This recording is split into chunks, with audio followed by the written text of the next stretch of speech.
Gracias, Valeria. En este momento, en nuestro espacio de entrevistas, se encuentra con nosotros Miguel Carvajal, secretario nacional de la gestión de la política, con quien vamos a hablar sobre diferentes temas coyunturales que se están dando en nuestro país. Ministro, muchísimas gracias por acompañarnos en este espacio. De hecho, el tema que de alguna manera preocupa a todos los ecuatorianos es la seguridad de la frontera norte. Durante estos 8 meses de la gestión del gobierno del presidente Lenín Moreno, ¿se vino preparando tal vez para una situación de esta manera? ¿Qué se ha venido haciendo? A ver, la preparación del Estado ecuatoriano, de las Fuerzas Armadas y la policía, viene desde muchos años atrás.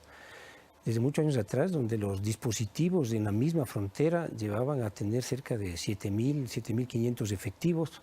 Ahí mismo en la zona de San Lorenzo está Infantería de la Marina, está el Ejército ecuatoriano.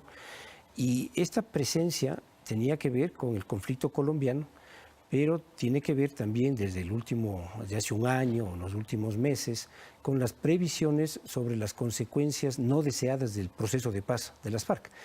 ¿A qué me refiero con consecuencias no deseadas? Que habrá algunos grupos de las FARC que no aceptan el proceso de paz y que siguen articulados al negocio del narcotráfico, igual que grupos paramilitares o de otros grupos armados que generan una situación violenta en territorio colombiano, pero que también nos afecta porque el Ecuador es un país también de tránsito de drogas, aunque no de siembra de droga. Entonces se están tomando estas medidas y estamos viviendo parte de las consecuencias que se podían prever, que se han venido preveyendo desde hace más de un año y medio. La responsabilidad de todos estos hechos que se han suscitado a partir de enero de este año se ha dado precisamente a los grupos de narcotráfico, porque se encuentra la frontera norte en una zona estratégica, muy cerca del Pacífico. Y también salta a la palestra el tema del anuncio del presidente de la República del proceso de eliminación de la SENAIN. Entonces viene un cuestionamiento, ministro. ¿Estaba trabajando o no la SENAIN ya en territorio? ¿Debería recuperar la operatividad, por ejemplo, las Fuerzas Armadas, la inteligencia nuevamente, para poder tratar estos temas tan delicados y sensibles en la frontera?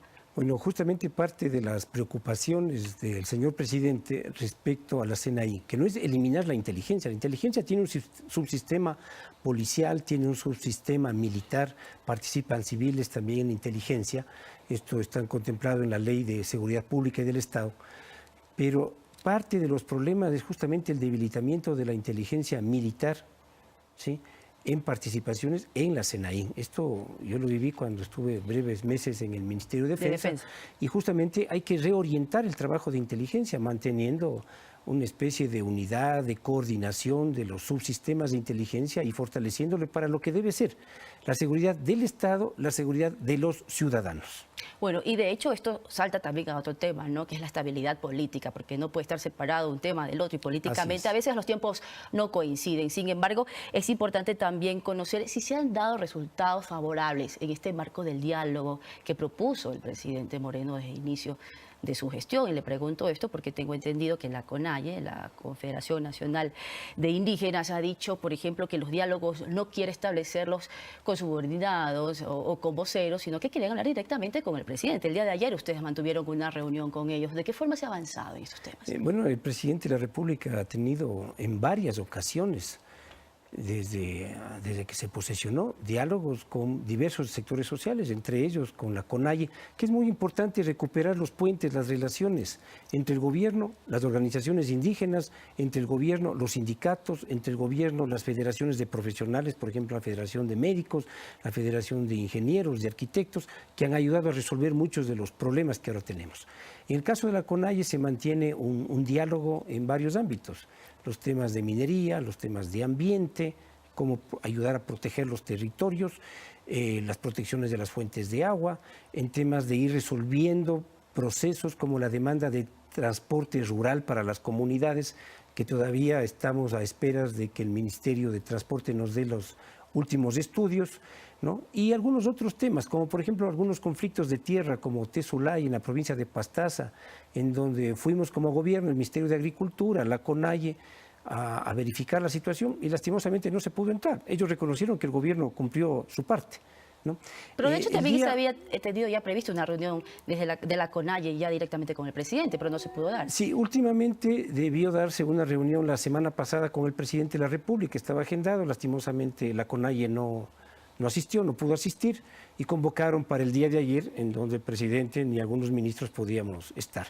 Yo espero que estos diálogos, más allá de estas situaciones casi normales en estos procesos, va a seguir continuando porque hay objetivos comunes en educación, en el mejoramiento del territorio, en la lucha contra la pobreza, en el mejoramiento en general de las condiciones sociales, el ingreso a las universidades, y creo que ha habido avances importantes en esa dirección. Es real de que la situación económica del país no está en sus mejores momentos, ni en los mejores términos, ¿no? El propio gobierno lo ha dicho, lo ha manifestado y lo ha corroborado. Sin embargo, algo muy importante y que genera mucha expectativa dentro de todos los ciudadanos y los otros sectores privados, empresariales, es el anuncio de las medidas económicas. Se ha dicho además y se ha confirmado tanto por el ministro Pablo Campana como por el presidente Lenín Moreno de que no va a existir paquetazo. ¿La ciudadanía puede estar tranquila por este anuncio que sale el próximo lunes, 2 de abril? Bueno, la situación en el manejo de la economía, como todos sabemos, es complicada.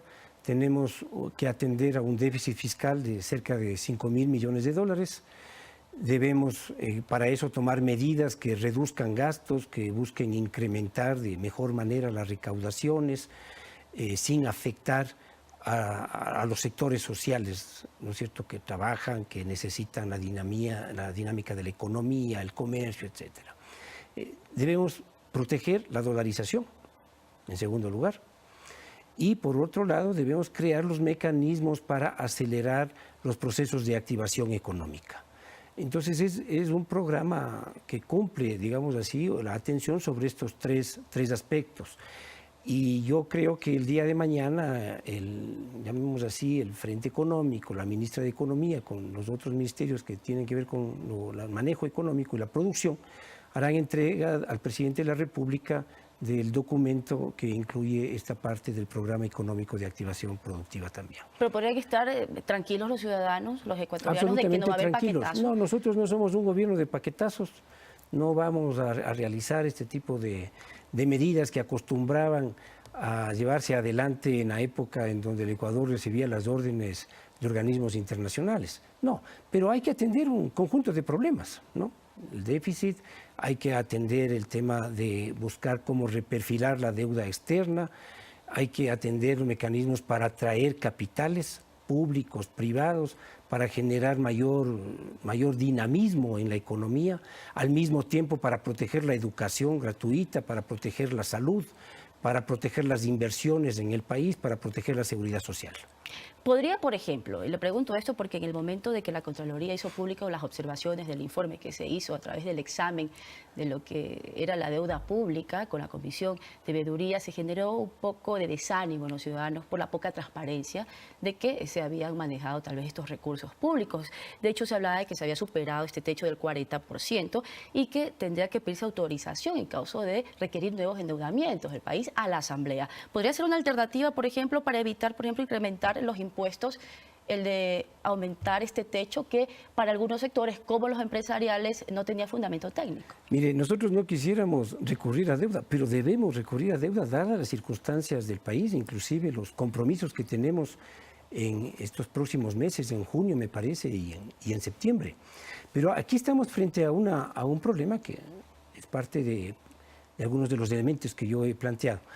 De acuerdo a los cálculos que se realizó en el gobierno anterior, la metodología de cálculo del gobierno anterior que hemos seguido en este gobierno, el país tendría una deuda consolidada de más o menos 36.500 millones de dólares. Frente a un PIB de 100.000 es el 36.5.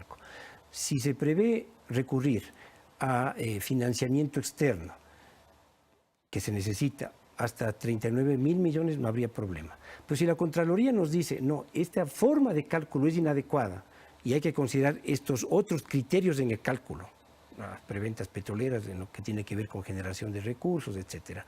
Y nos dice, están alrededor de 67.000 millones. De acuerdo a esa visión de la Contraloría, ya hemos superado el techo del 40%. Entonces se requiere precisar estos elementos. Este momento están en marcha no solamente procesos de negociación de financiamiento internacional, sino que se requieren desembolsos de créditos ya contratados. Por ejemplo, desembolsos para el Metro de Quito, desembolsos para universidades, desembolsos para el tranvía de Cuenca.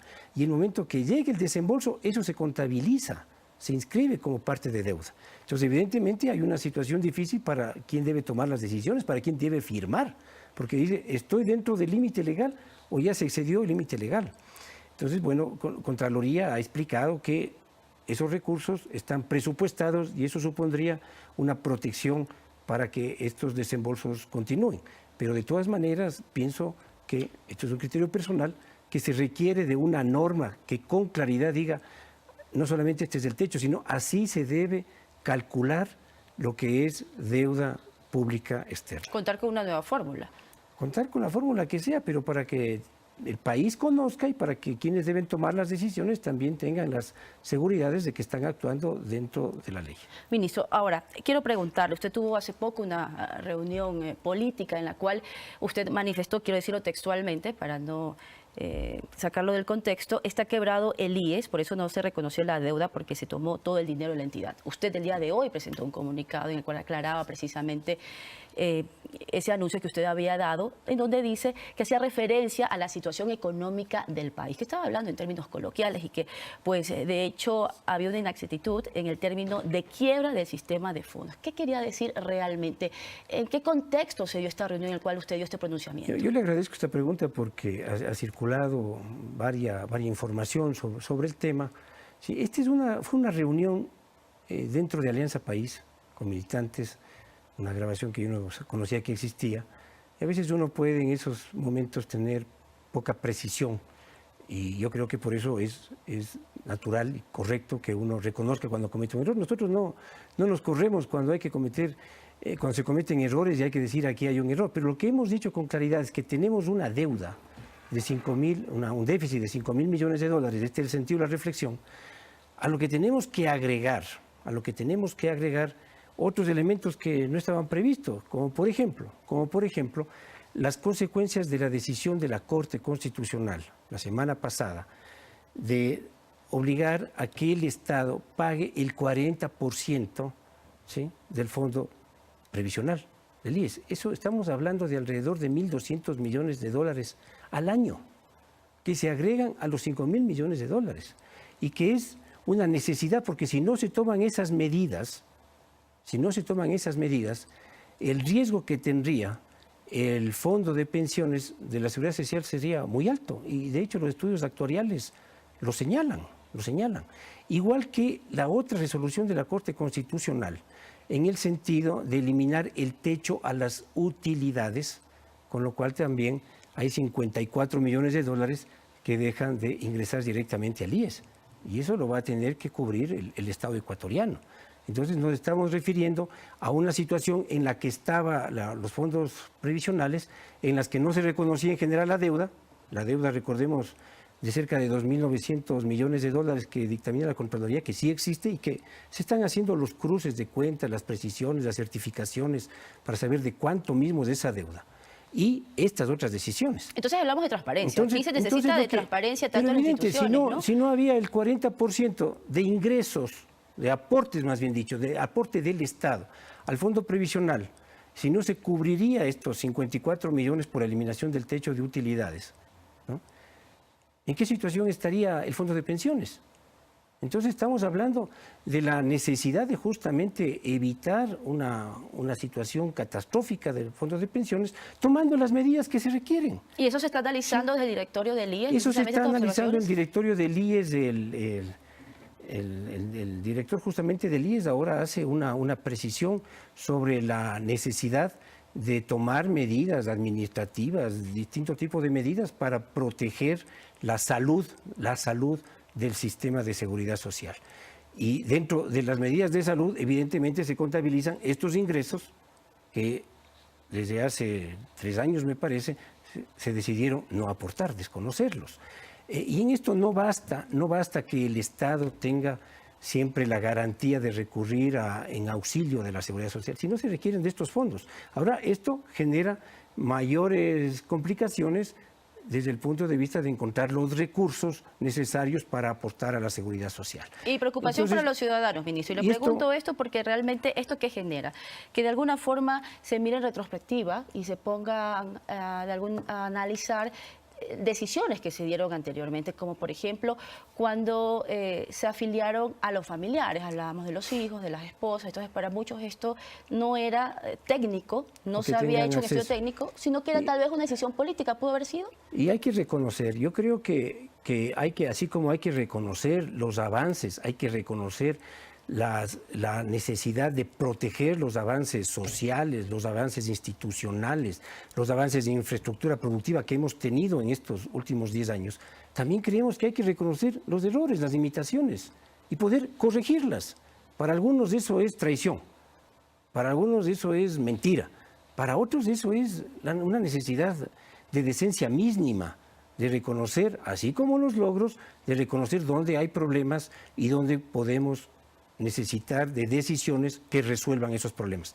En este caso, si es que no hubiera habido estos recursos que ingresan a la seguridad social, sobre todo al fondo de pensiones, la situación sería muy difícil y hay que decirlo.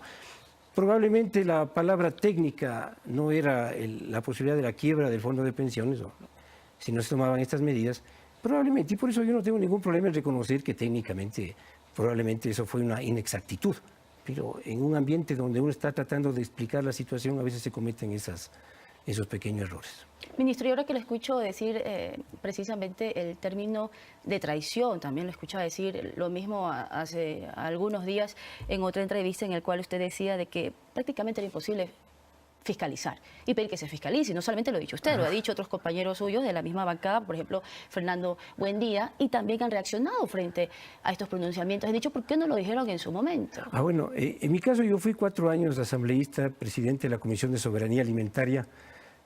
Nosotros en esta comisión hicimos realmente las 3 leyes que surgieron desde la Asamblea, la Ley de Aguas, la Ley de Tierras y la Ley de Semillas que se aprobó en el actual periodo, que ponente fue Mauricio Puaño, los otros 2 leyes fui ponente yo, y que además se hicieron con consulta prelegislativa en todo el país, con pueblos, nacionalidades, pero también con organizaciones campesinas, con empresarios, y surgieron de ahí. Y en esa comisión, nosotros dentro del ámbito de fiscalización, invitamos por lo menos unas 10 comparecencias al ministro de Agricultura, igual que al exgerente del Banco de Fomento y después de Ban Ecuador, igual que en el caso de la Secretaría Nacional del Agua.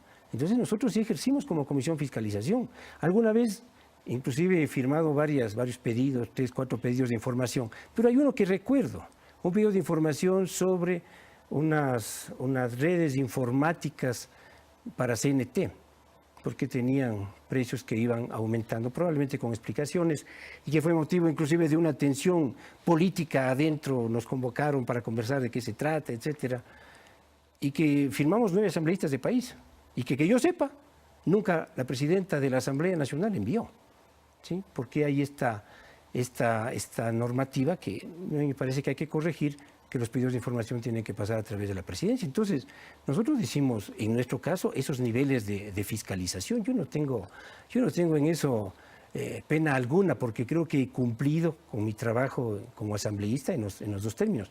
Ahora, a veces se cree que uno como asambleísta tiene acceso a toda esta información que ha ido surgiendo en los últimos meses sobre varios temas, incluyendo seguridad social, algunas son antes. Yo creo que siempre es bueno que esté a la luz pública. ¿Por qué no tiene que estar a la luz pública, por ejemplo, las negociaciones o los contratos de deuda externa? Yo entiendo que mientras se negocia, deben estar reservados.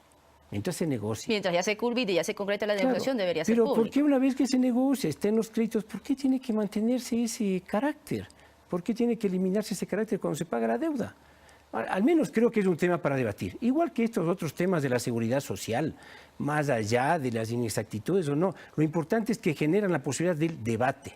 Y nosotros creemos, como gobierno nacional, lo ha dicho el presidente de la República varias veces, que esta información tiene que ser transparentada, no tiene por qué ser reservada. Habrá en algunos casos y con carácter temporal que mantener las reservas, por supuesto, pero los afiliados necesitamos saber pues, cuál es la situación de nuestra seguridad social.